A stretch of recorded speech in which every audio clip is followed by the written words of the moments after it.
ask Mother Seraphima. I'm just going to, she can probably unmute herself, but I will pass over now and we will begin. Thank you, Mother Seraphima. Thank you, Margaret. I thought we would just start with a little prayer, so I gathered some of the choir nuns and we'll just sing O Heavenly King.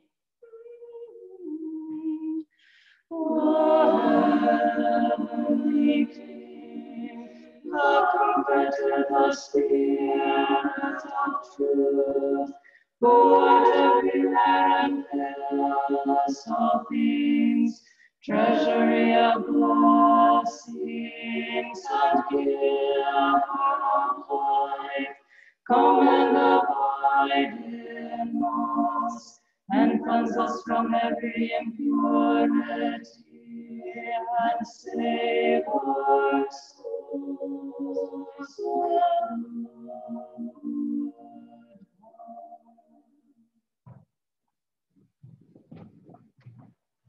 Thank you all. You can dismiss them now. They might stay and listen. All right, let me just pull up my slideshow here and we can get started.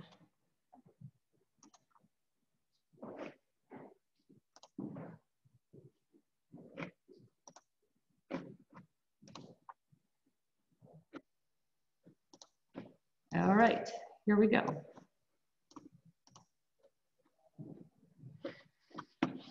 Welcome to the Orthodox Monastery of the Transfiguration. We're located in Ellwood City, Pennsylvania.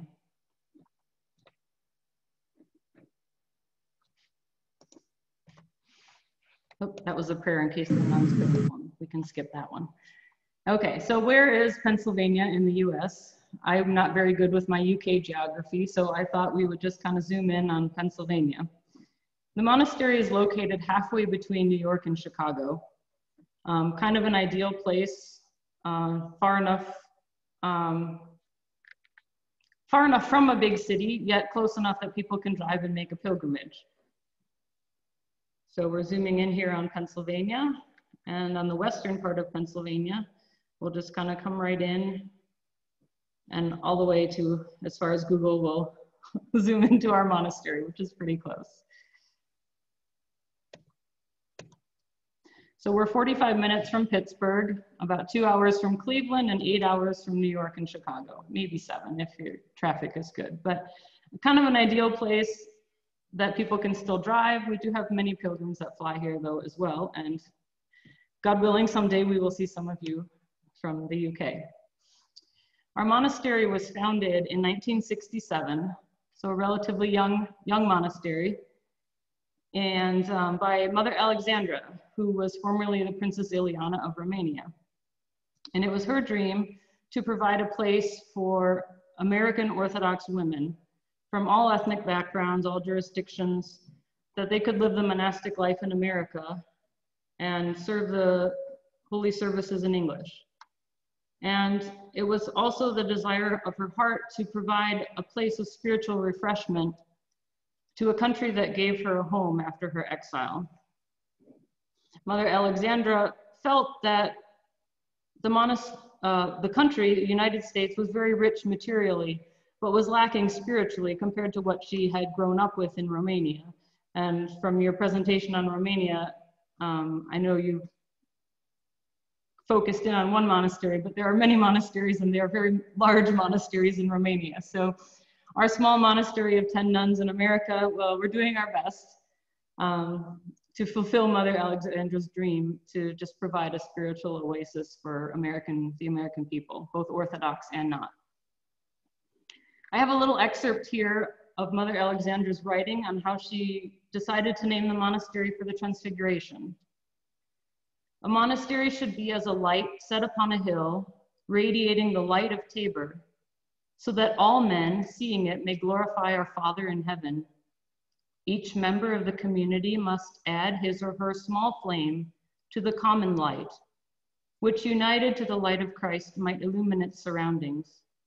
Thus, by the mercy and grace of the Holy Spirit, the monastery will do its small share in the transfiguration of the whole creation and of all people into what God created them to be, his image and likeness. This is the mission imposed upon the community by the name it chose to bear. Whatever the difficulties and sacrifices it may entail, it must stand fast upon the rock of faith in the light which illumines all. This is the first building of the monastery that Mother Alexandra built.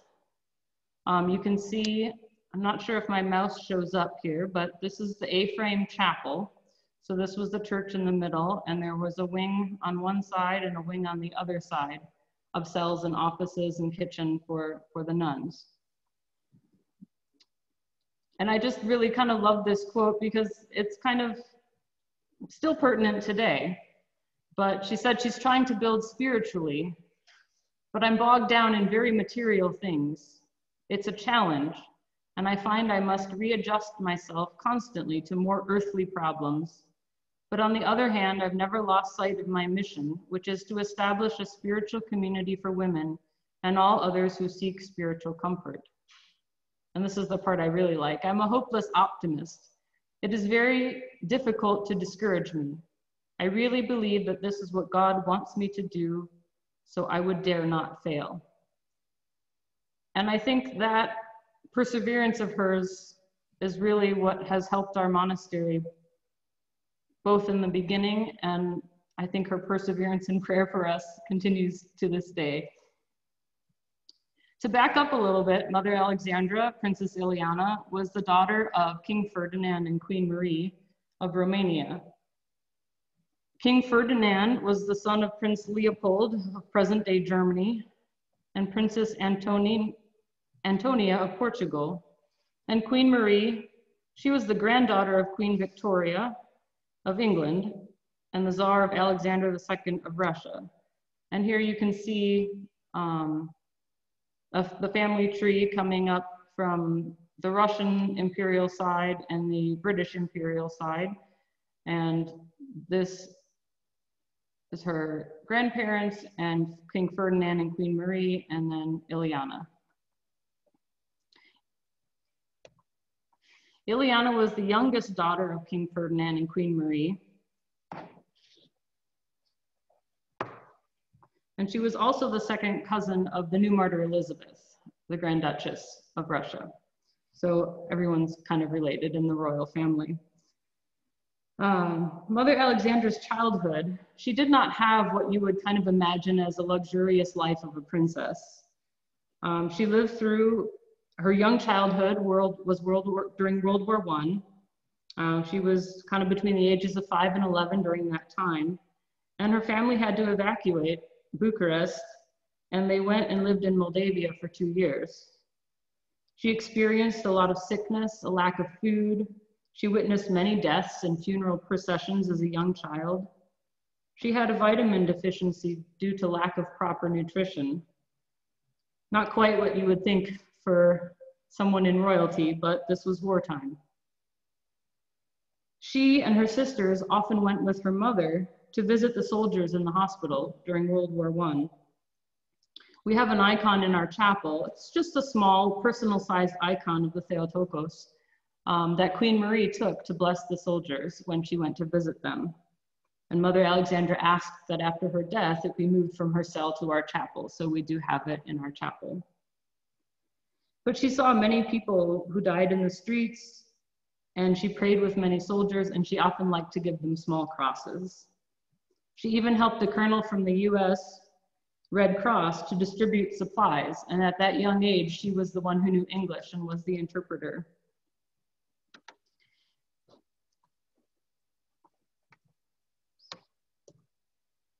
Well, sorry about that.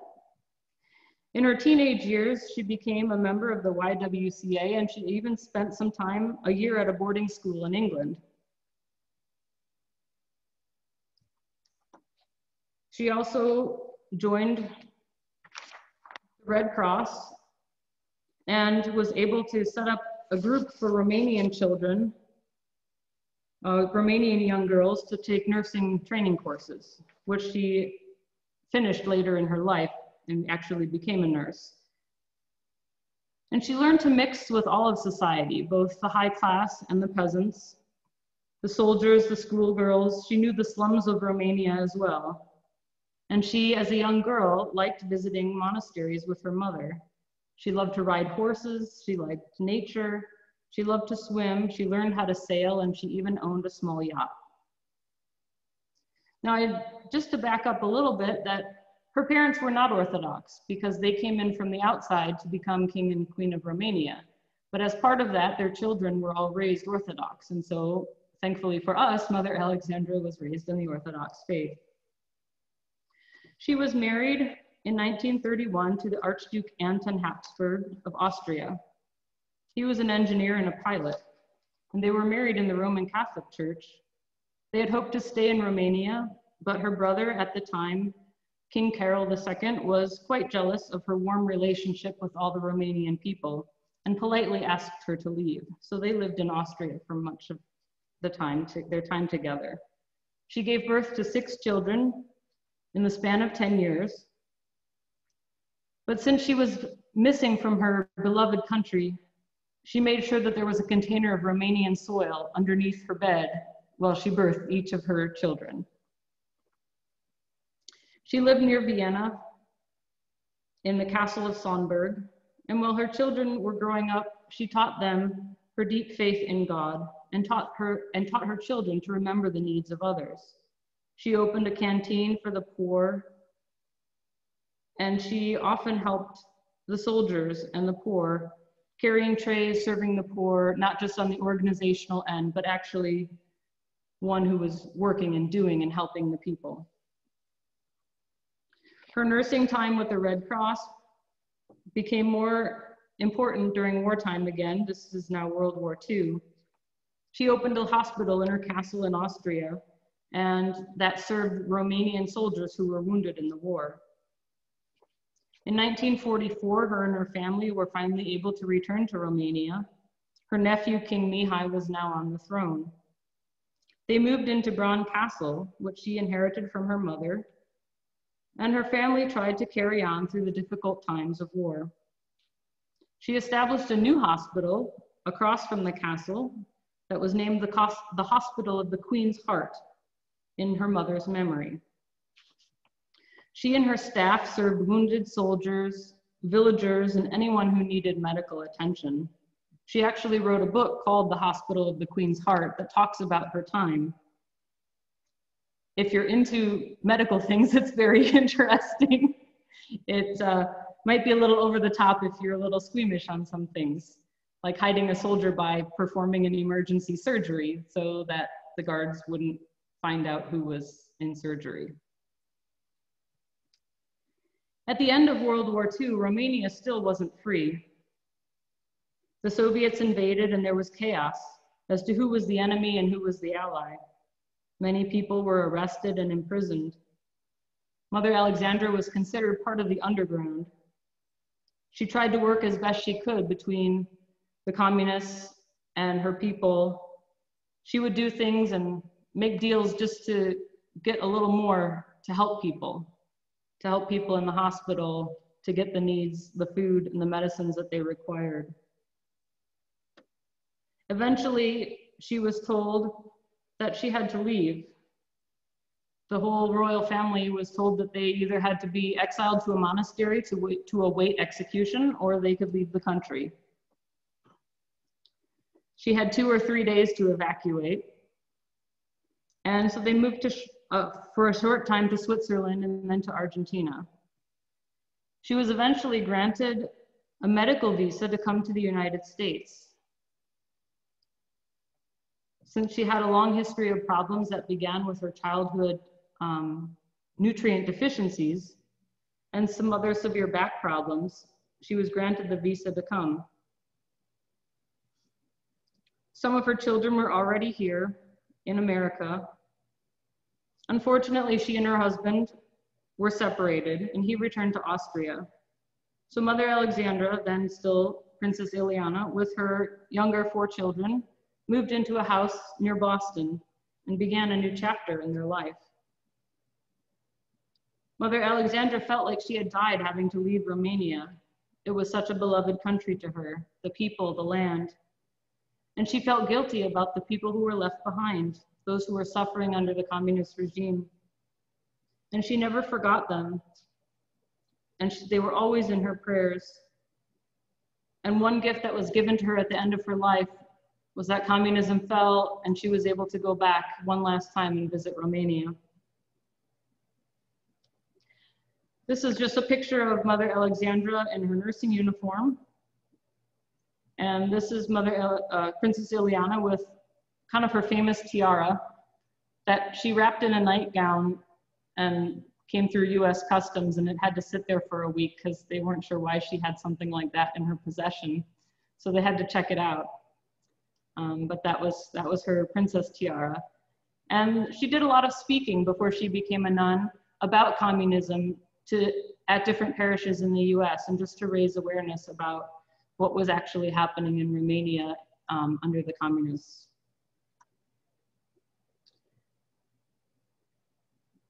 She was also given her permanent residence status by a bill introduced into Congress by JFK, by John F. Kennedy. So she was eternally grateful that she was given a home in the United States. She has written several books.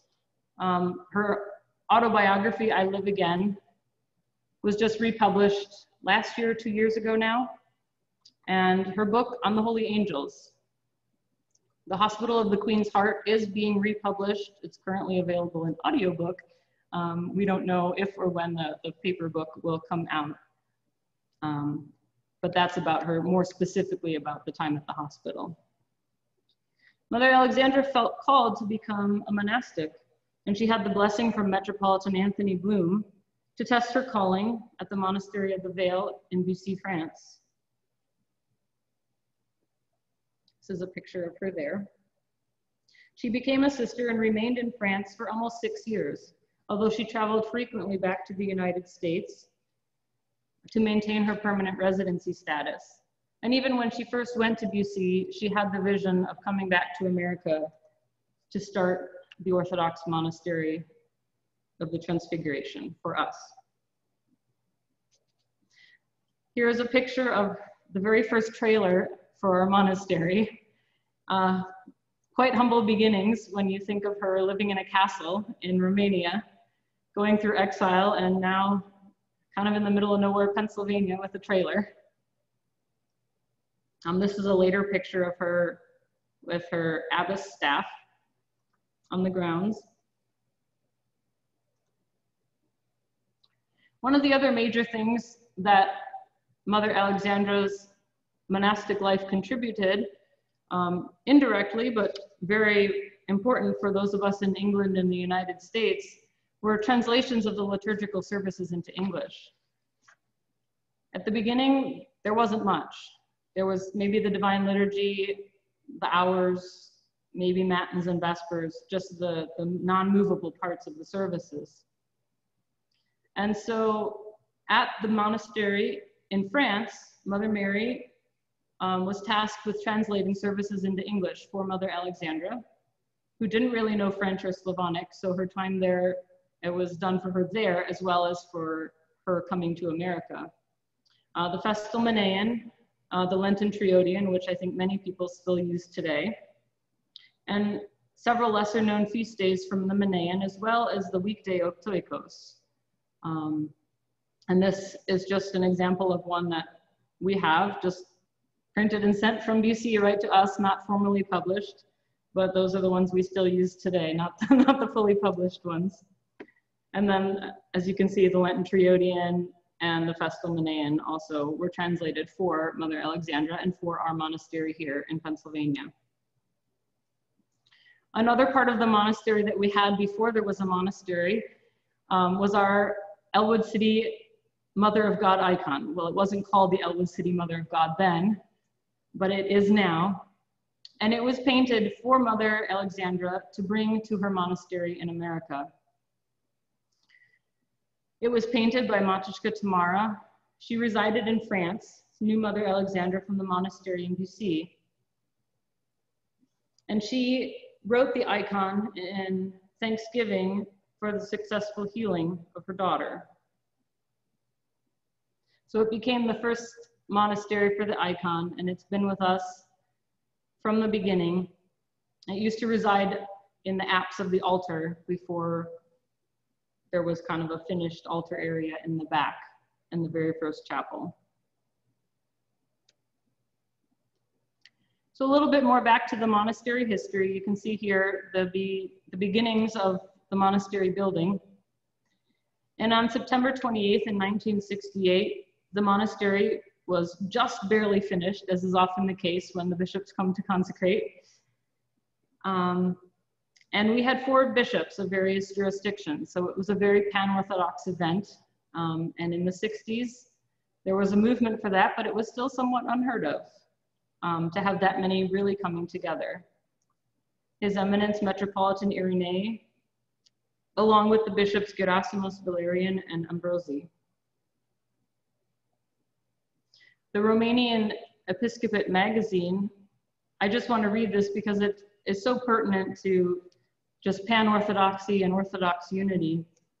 One of the most significant and far-reaching events in the history of the Orthodox Church in America took place on Saturday, September 28th. The consecration of the first all-English language monastery of the Transfiguration for women. The monastery is intended to receive women from all jurisdictions and to serve all Orthodox in their common language. The historic event of September 28th marks a milestone in the struggle for unity among us. Here was true unity. No one asked which jurisdiction one belonged to. They just rejoiced in this common endeavor in a language which all understood and in an atmosphere that was truly uplifting. And we can say that that's very true still today.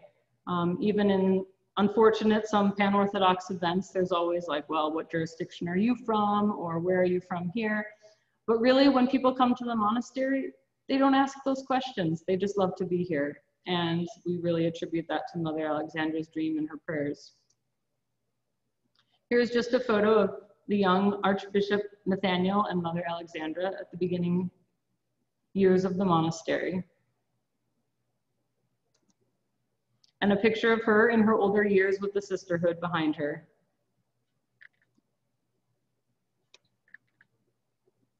There are many people who still come to visit Mother Alexandra and ask her blessing at her grave. Some pilgrims attest to miracles, keeping someone safe on a journey, her intercessions to allow a couple to conceive and have a child. And we sisters often ask for intercessions for various intentions. For example, before me talking before all of you today. Our second abbess was Mother Benedicta. She came at the request of Archbishop, I think Valerian. Yes, here it is, Archbishop Valerian. To help really ground the monastery more. Mother Alexandra was here for a while by herself, and 1 or 2 other sisters would come and try things out. And so Mother Benedicta came with Sister Viorica from Beratic Monastery in Romania. And one of the things that they helped to do was really establish a true rhythm of monastic prayer. Mother Alexandra often had to go out speaking, so there were times where no one was here at the monastery. So to have the stability of a few more nuns who were always here in that prayer. Mother Benedicta really breathed monasticism. Her connection to Beratic in Romania, she entered the monastery there as an orphan at the age of 12. So she really finished growing up at the monastery. They sent her to school. She was with her aunt, who was her guardian then. But really, she just breathed the ethos of Romanian monasticism, and she brought that to our monastery. She was installed as the abbess here in 1984. She established the Typicon, obedience, community life, the study of scripture and the Holy Fathers, the lives of the saints, and the complete monastic cycle of services. And she formed the beautiful monastic choir. Mother Alexandra did not have a good singing voice. That was one thing that she always said that she couldn't do, and Mother Benedicta came with some Romanian nuns and started teaching the young Americans some of the Romanian tones. In 1987, she felt called to start a new monastery in order to serve the needs of the Romanian immigrants. I can imagine how hard it was for her to come from Romania, really not knowing much English at all, and staying true to Mother Alexandra's wishes that this is a monastery that uses English as its liturgical language. So they were constantly trying to translate things and figure things out in English, and that was often fell on the shoulders of the younger sisters who were from America speaking English to read the services. And they did as best they could to translate things for the feast days. So she founded the Monastery of the Dormition in Rives Junction, Michigan. And Sister Viorica, who then became Mother Gabriela, who is now the abbess there, they left along with Mother Apollinaria, another Romanian nun, and founded the monastery there. And that's where she is buried. Father Roman was Mother Benedicta's sister. Father Roman, I don't know if many of you have heard of him. Probably you have, because he's quite well known, especially among the Romanian population. But he survived communist prison camps in Romania. He spent much time in solitary confinement.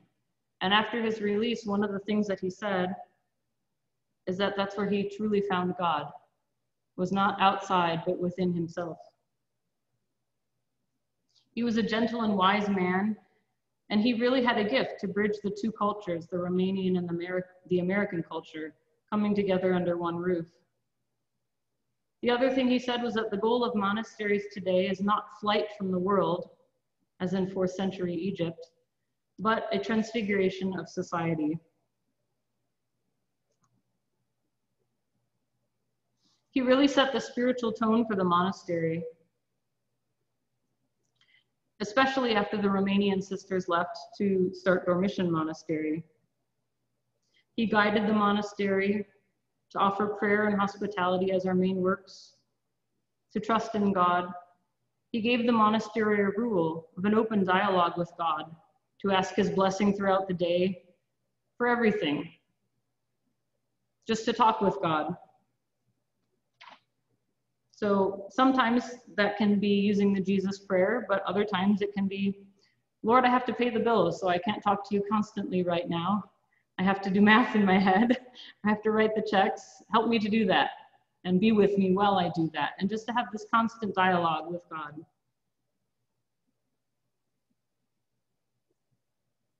He also encouraged us to take responsibility for the monastery, to feel at home and love one another like a family, and to do all that we could to serve the Lord with gladness.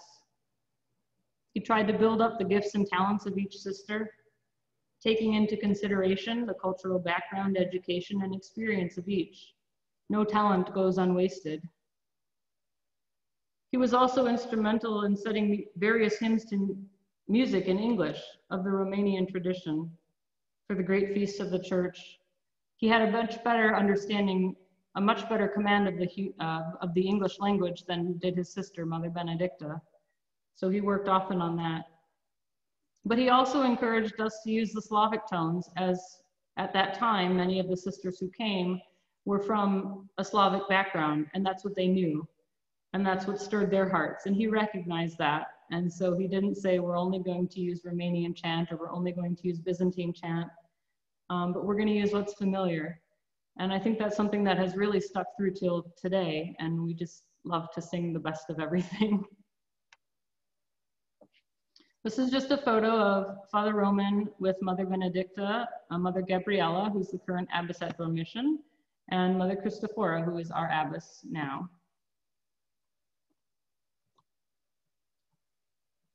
Our current abbess was elected in 1987 and installed on Transfiguration on our feast day at the age of 33.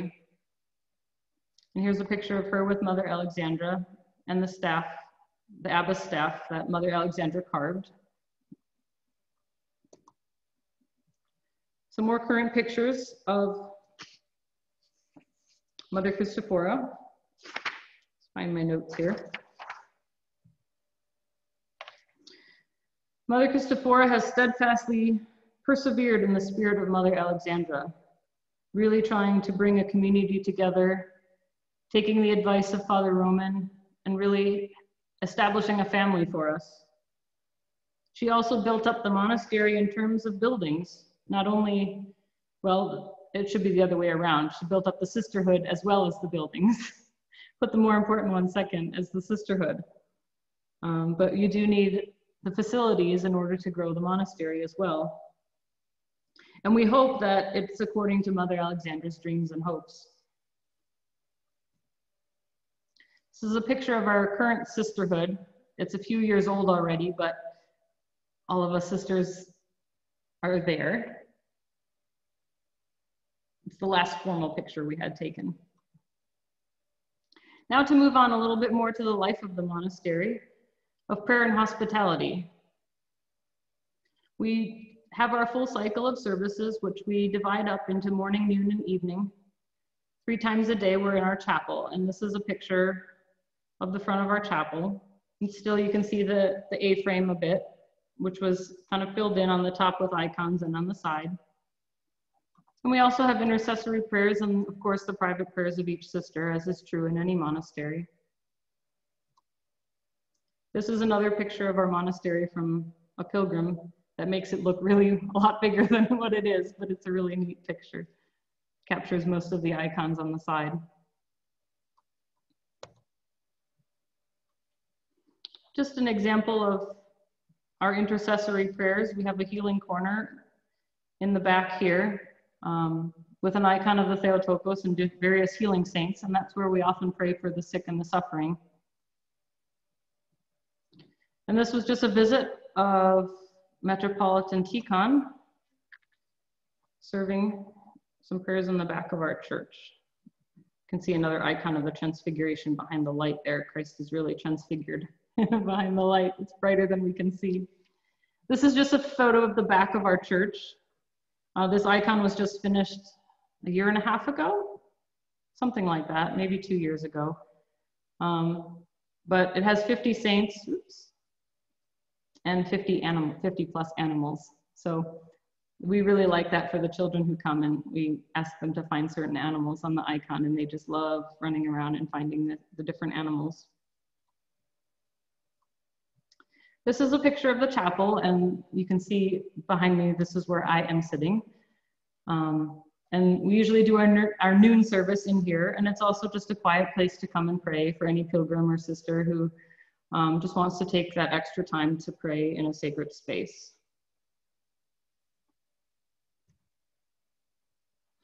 Offering hospitality, we have 2 guest houses that accommodate a small number of lay and clergy pilgrims. And we often host youth and young adult retreats and gatherings. We've sort of become known as the family-friendly monastery around. We often try to engage the children if they're old enough to help us read in church, to help sense with a little hand sensor. Any way that we can get the children involved. We often find that they have these recollections in the future, that we get letters from teenagers, early young adult college students saying, I went through a really tough time and I really remembered my time at the monastery where I got to help doing whatever it was I got to help do. And it really helped with their faith. And so it's something that we try to encourage when children come to the monastery. Just another photo of pilgrims praying in our church. And of course, nowadays we live stream, which has been a great help, especially in 2020. But we actually began live streaming our services back in 2013. So I don't know if any other monastery was streaming that early or not, but it wasn't quite well known. It was before you could even stream on YouTube. I think we used something called Ustream. But our abbess's brother was sick and in the hospital the first week of Lent. And he is a priest and was really missing the services. And we had seen someone else set up a streaming, and I thought, I think I have enough random technology things laying around the office that I could slap something together. And we've been sort of streaming ever since. We've upgraded our equipment here and there as we can. And now we stream nearly all of our services on YouTube.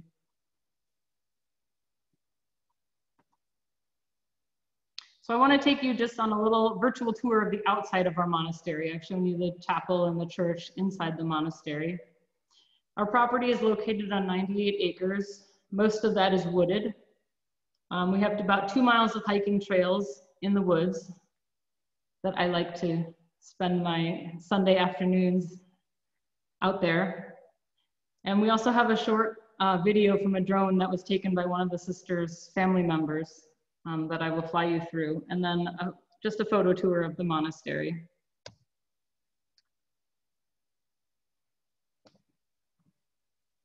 See if it'll go. You are transfigured upon the mount, O Christ our God, revealing your glory to your disciples, as much as they were able to bear, let your everlasting light shine on the sinners, through the intercessions of the giver of God, O giver of light, glory to you. So this is basically our property here from the driveway. This is the main road. Our caretaker's house is here, which I did not provide another picture for. And this big open space right here now has our new guest house, which I will show you a picture of. But then most of the property is off in the woods. It would be north, but the picture is not in the right direction. So this is our sign at the entrance. And then as you drive up the hill, there's a little copy of our Mother of God of Ellwood City icon. Pictures from our cemetery, just a bridge into the cemetery. This is Mother Alexandra's grave.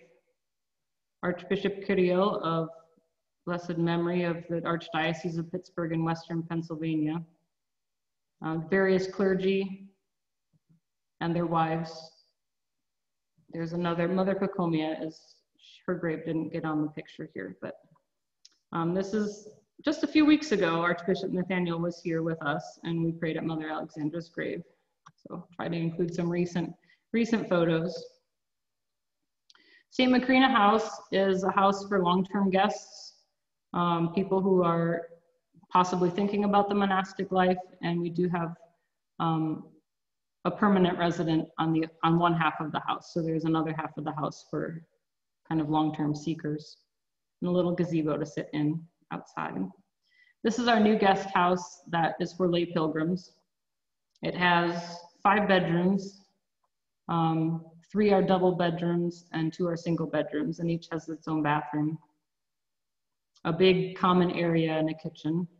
And this is our little playhouse for the kids. Unfortunately, it couldn't be used much this summer. We have a place of prayer and meditation. We just call it our Golgotha. A nice spot to come out and pray, and an outdoor gazebo. We have an outdoor pavilion chapel where we have our annual pilgrimage for the Transfiguration Feast Day. And you can see our little streaming setup. And this was our 2020 social distancing outdoor pilgrimage. Chairs kind of set apart. Usually this is crammed full of about 300 people. I think we had 50 this year, so it was quite small, but the best we could do during the circumstances. And this is a view from the back of our main building, and you can still see the A-frame of the chapel here. And these original 2 wings, you can't quite see, but everything was built around Mother Alexandra's first A-frame with 2 wings building. St. Anne's house, the red one here, is where our abbess lives. Father Roman also lived there when he was still alive and living with us.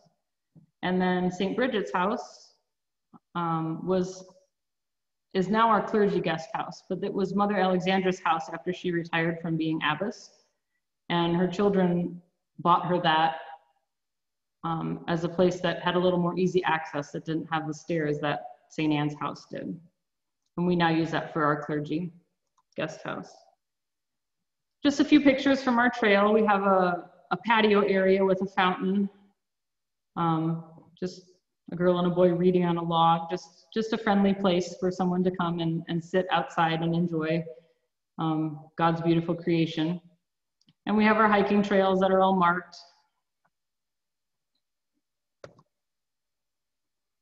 And we have some beautiful flower gardens as well.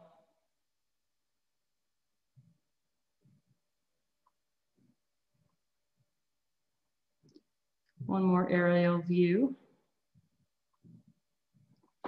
And you can see this area of the new chapel.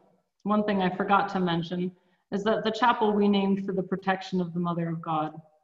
And there were a couple of reasons for this. They all kind of came together, and one of God's many miracles, you might say. Mother Alexandra always wanted a big cathedral to be built out in the field. She imagined that there would be, 50, 100 nuns here and a big cathedral. That may happen someday, but she wanted to name it after the protection of the Mother of God because her monastery in France was the Monastery of the Veil. Well, when we were building the chapel additions, there was a church that was closing in our area, and they had a bunch of stained glass windows. And the only one that didn't quite fit in pairs with all the others was of the Mother of God, the protecting veil.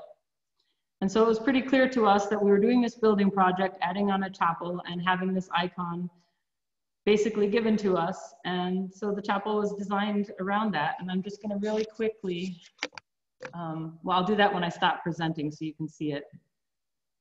Show you, I'll give you a 360 of the chapel here. Just some seasons at the monastery. Oops. The spring blossoms. Going too fast, here we go.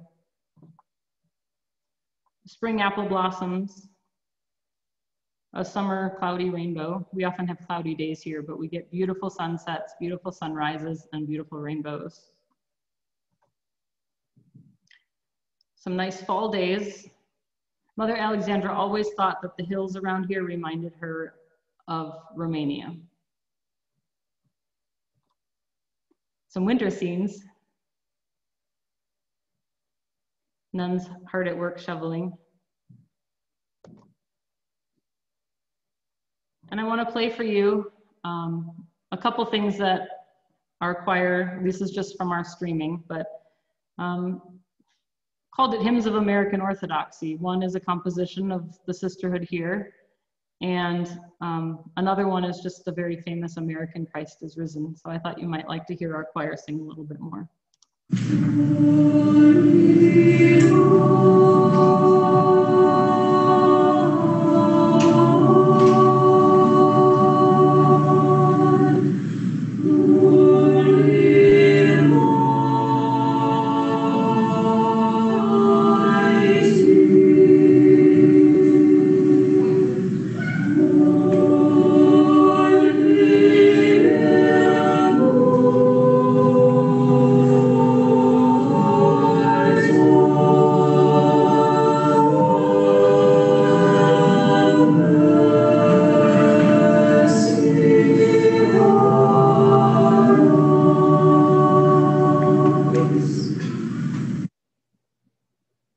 That's the composition from the monastery.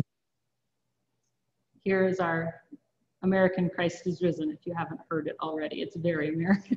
Christ is risen from the dead, traveling down death by death, and upon those in the thrones bestowing light.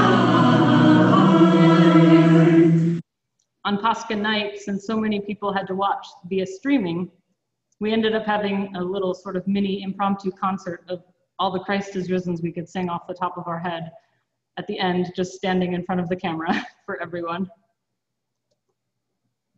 And then we took a nice picture with our new auxiliary bishop, Bishop Andre. And this was just a few days ago. It was just such a beautiful sunset that I just wanted to share a few pictures from the past couple of days. And the clouds were just fabulous. So humbling to live in such a beautiful place.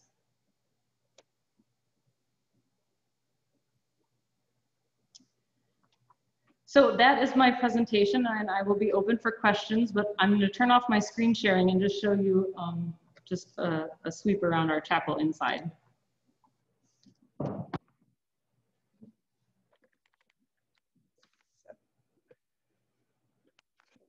So up here, just there's our icon of the protection of the Mother of God, and then the different stained glass windows, if it focuses in with the light.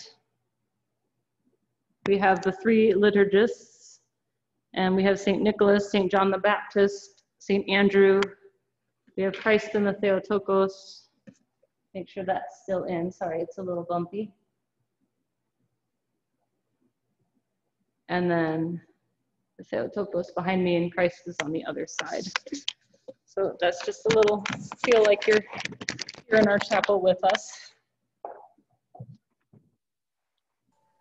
Mother Seraphima, thank you so much. That was a really lovely tour and information about the history and about Mother Alexandra. I don't know how many people knew about her influence and the fact that she'd also spent time at Bucy, which is a monastery that is known to many people in the UK, but I don't know how many people knew of the connection to your monastery. So thank you so much. Just a reminder to everyone, please do put your questions in the chat box if you have them. But I'll ask the first one if I may. And that is really partly about the connection with Romania. And it's, there's clearly a link with the architecture. You can sort of see the Romanian influence on the kind of pointed towers. And I just wondered how much influence Mother Alexandra wanted to bring from Romania, as well as kind of creating this new place in America for people of all backgrounds. So how much was she weighing that up in founding the monastery, I suppose, both the architecture and how it functions, its life? Well, the very first building is pretty much all she really saw finished. Was that A-frame chapel with the two wings. And I think we tried to stay true a little bit to add to that, to keep that same feel, and yet stick with some of the Romanian themes, especially when we built the new chapel around. That really makes that part look like the church. In the picture of the monastery, that's the curved portion, and that's actually the chapel that I'm sitting in right now. So it's not part of the main church, but it looks like it from the outside. And we had a wonderful architect that, by God's providence, we met speaking at another retreat at a Greek parish, and we just think he did a wonderful job of helping to design something that would fit us, really fit our monastery, and yeah, still keep it kind of simple looking yet so beautiful. Absolutely, I completely agree. I think it's interesting also that you have got some of that kind of American tradition building as well. So of course the guest houses, and they're built on a simpler basis, but they look, to a British eye, they look very American. I can imagine that the streets around the monastery have very similar houses, with the wood cladding and that kind of thing.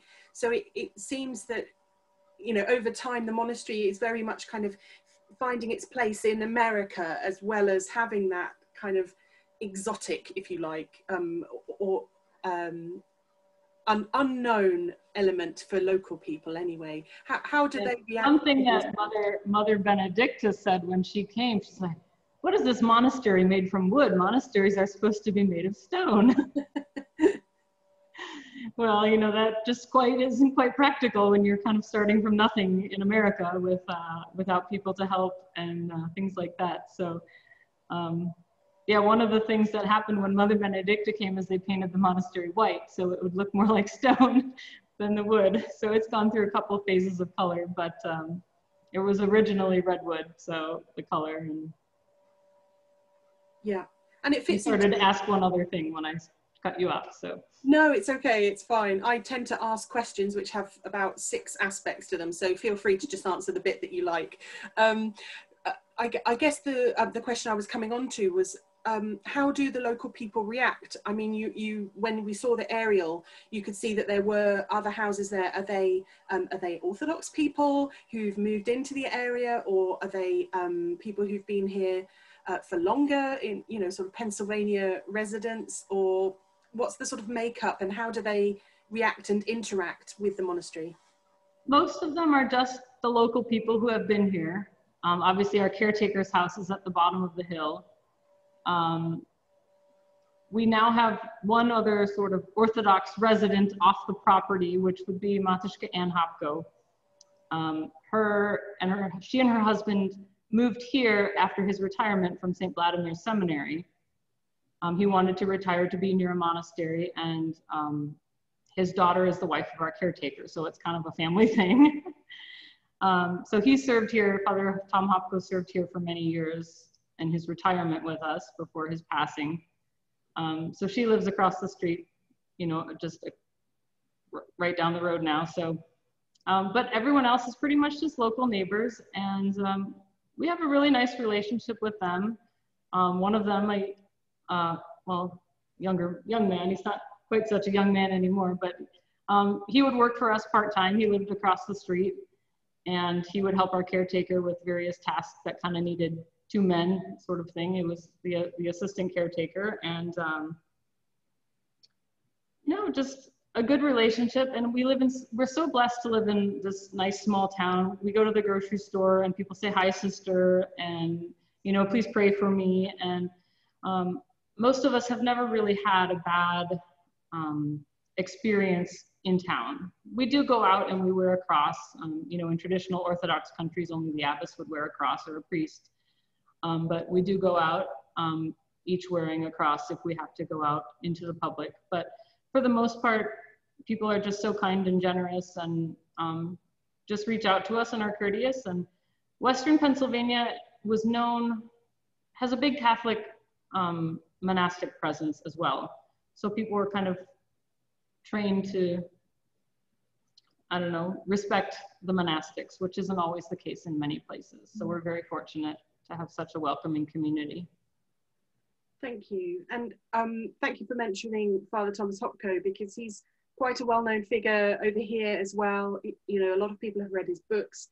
He's been to, he actually came to one of the fellowship conferences one year and spoke, and was a very popular speaker. I mean, he was a wonderful preacher, wonderful speaker, wonderful lecturer, teacher. I wonder whether you can say, so Father Alexander has asked if you can say what you as a sisterhood have learned from Father Thomas Hopko, or any of the clergy that have been involved at the monastery. Oh, what have we learned from Father Tom? So many things. We had many wonderful homilies of his. I need to go back and catalog all the streamed videos that we still have of him. They're still up there, but I really need to organize them and cut out his homilies and things like that, because they were very dynamic. He was always able to put together the scripture readings, no matter how they fell together, with what feast and what daily reading and how it came together. And he would just get so excited to join them all together in a new way. Even after all his years of teaching and preaching, even as in his last years of life, he could still put something together in a new way, because it was 2 or 3 different passages that, but one of the things that we really remember from Father Tom's last couple of days, weeks here, is that, you know, he said, now is our time to work, and when we die, that's when we get to rest. And it's a struggle here, and the rest, the reward there. So just to keep at it. Yeah. Joanna has asked about local people again, but do local people come to the Sunday liturgies, obviously in normal time, not when we have these restrictions that we have at the moment, but local people are now, in America, local means a lot bigger radius than it might mean in the UK. But do you have local people coming to services regularly? We do. We try not to have a parish environment because everyone needs to be involved in their own community, and our community is the monastic community. So we encourage people to attend their own church and be involved, whether that be with Sunday school, with the choir, with whatever needs to be involved in running a church, and then to come here for respite. And so we have some people that will come, you know, every few weeks, once a month, that are close by and have Sunday service with us, or come for Saturday vigil and go to their church for Sunday liturgy. That will often happen, again, during normal times, not necessarily now during COVID times. But yes, since we live in an area where there are quite a few Orthodox churches, the greater Pittsburgh area has, well, at least used to have about 100 parishes in a 50-mile radius of Pittsburgh. Now, they're not all large. Some of them are very small in small towns, and some have closed because there's just no people left in those towns. But that's still a pretty strong presence that there are just a lot of people that can come. And, you know, being only 2 hours from Cleveland, sometimes we'll get people from the Youngstown and then on out to Cleveland area. That's a doable drive. I wouldn't want to do it every Sunday morning, but for a special pilgrimage, for a feast day or something like that, we do have people that do that. So, yeah, and we've had a question from Dr. Christina Nellis, and she was asking whether there's actually been any influence of the monastery sort of creating parishes or missions, if you like. Now, it may not, I guess, be local parishes, but have there been influences that the other way, so not just parish people coming to you, but you kind of inspiring and planting missions and parishes? You know, sometimes we do go out to speak, and hopefully that we pray that we can have a positive influence and that God speaks through us to them when we go out to speak. In terms of people going out from here, we have had, of course, Dormition Monastery left from here, you know, to start a new monastery. And we have had a few other sisters who came and then have gone to start other monasteries that are small throughout the US that have, you know, 1, 2, or 3 sisters. So in that regard, we have had a little more influence on some other monastic communities. Another one you might be familiar with are the nuns in Guatemala. I'm not sure if anyone is familiar with the nuns in Guatemala with the Hogar orphanage. Not much of an orphanage anymore, but when they came into Orthodoxy, they came and spent a Holy Week and Lent and Holy Week here, just to kind of learn the monastic life. And so we've had a close relationship with their monastery for many years as well, since they came into Orthodoxy. Yeah, I was seeing some nods from some of the people in the room about Guatemala. So yeah, that's wonderful. Those connections across countries and continents as well, with the links back to Busi as well. Panayotis has asked quite a detailed question about the Jesus prayer. I'm not going to ask you to answer his question in the detail that he's asked, because I think probably we could spend, you know, 3 hours talking about the Jesus prayer and how to pray it best. But I wondered whether you could talk a little bit more about the constant dialogue that you were speaking about, that Father Roman really encouraged, and you mentioned the Jesus prayer, but you know that's not always the right prayer to be using in the circumstances. Could you say a little more about how that works, whether it's a personal view of it or anything that you sort of share together in the sisterhood? Well, sometimes it's a little bit personal. Obviously, if we're in church in the morning and, you know, we're often hearing the Psalms different passages during the service itself. And I think one thing that Father Roman would say is if you heard something that kind of pricked your heart, you know, like stick with that for the day or for a couple hours at least, you know, to remember that, because something, God touched your heart in some way, and to not just throw that aside because now I need to say the Jesus prayer. If God is touching us in another way, we need to be open to that reception as well, in terms of using other scripts or passages. In terms of just talking with God, one of the things that Mother Christophora has told me that Father Roman often said, he said, don't always 100% finish your prayers, because you don't want to be done praying. You want to be able to continue that dialogue.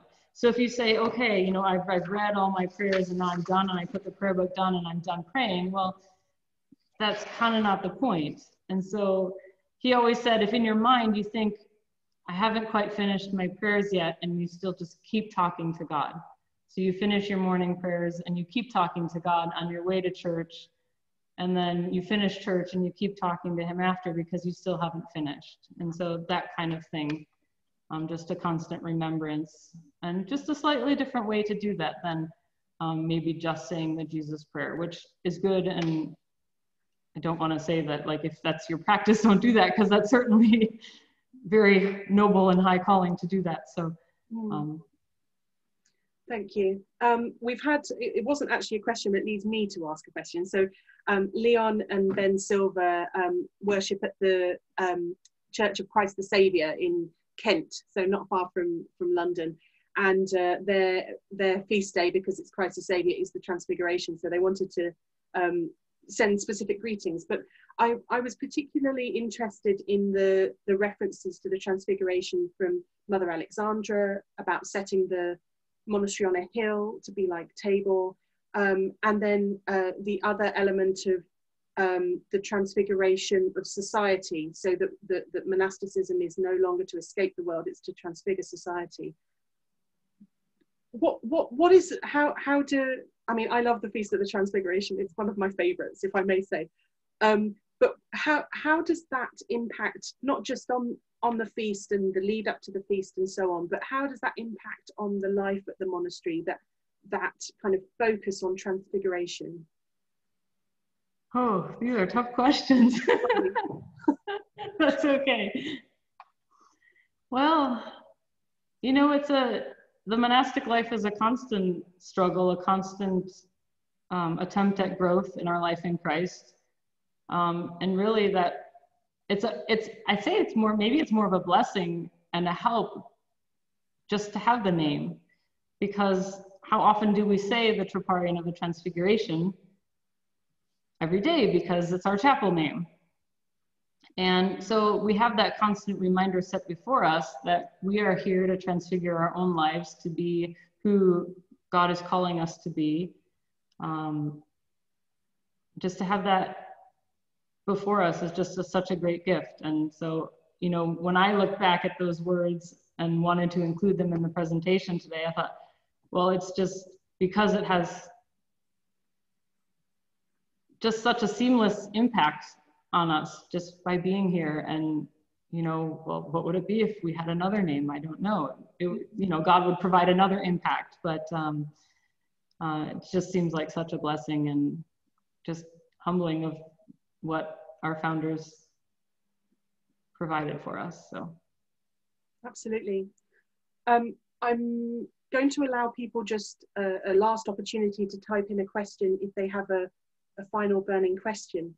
I wonder what you hope for the monastery for the future. Do you hope that it will one day have the big cathedral envisaged by Mother Alexandra, or do you think that things will, you know, perhaps move a little more slowly? Nothing moves very quickly in the life of the church, but what do you hope for? Well, not trying to be selfish, because we shouldn't be selfish as monastics, but having a smaller monastery, we kind of feel like we have enough people coming here, like non-COVID times, of course.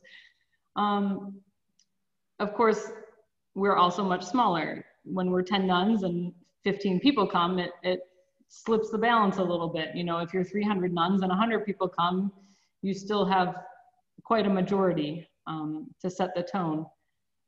But for now, being as small as we are, you know, we wouldn't want to grow too much faster in terms of allowing pilgrims to come, because we want to offer them as much as we can in terms of offering our time to them and having them experience the quiet of the services.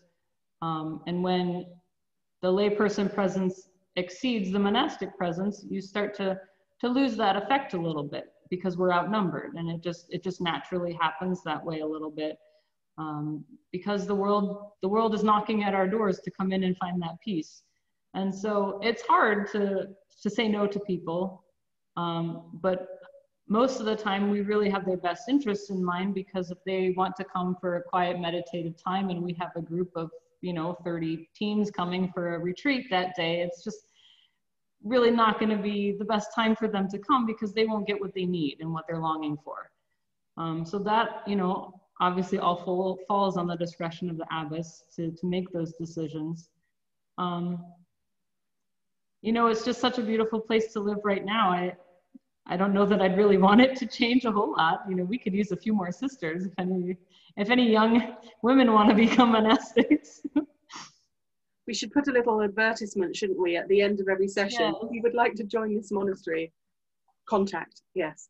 That's wonderful, thank you. I haven't had any further questions from Zoom, so I'm going to assume that everyone has asked what they wanted to ask, and I hope have had the answers they wanted. I have just put up into the chat the link to our donation again, just so as a reminder for people who may not have been here at the beginning. The fellowship will make a donation to every monastery that we featured in this series, and if you'd like to sort of top up that amount, then please do use the link. It's also on our website if you'd like to. A recording of this session will also go onto our website either tonight or tomorrow, depending on internet bandwidth. But I would like to remind you that we're having a session next Thursday again as our final session, which is about monastic revival in Lebanon. And with everything that's going on in Lebanon at the moment, I think it'll be very interesting to hear about that. Which only leaves me to say thank you again, Mother Seraphima. It's been wonderful to hear about Transfiguration Monastery. You and I met at the symposium on Orthodox church music only this summer. And when I decided to ask you, I thought, oh, maybe this is too tenuous a link, but you were very kind and said yes immediately. So thank you. I've learned a lot. I do hope to come to Pennsylvania one day and visit. And I hope others will too. Thank you again. Thank you to all the sisters. Thank you to the choir. And we wish you all the best for the monastery, however it develops. Thank you for having me, and thank you all for coming to listen. Thank you. God bless you all.